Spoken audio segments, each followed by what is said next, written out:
appreciate God's word. Yeah. And He says love.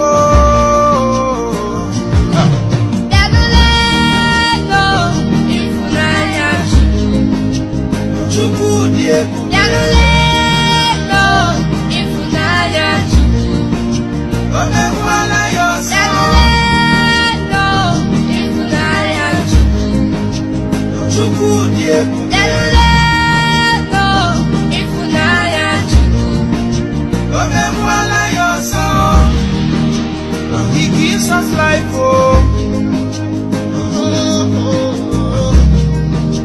and the air that we breathe.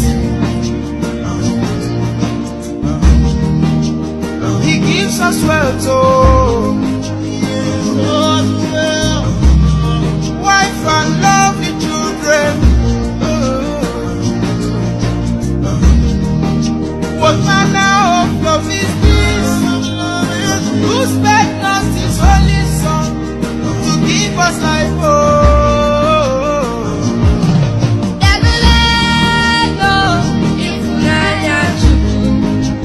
Chukwu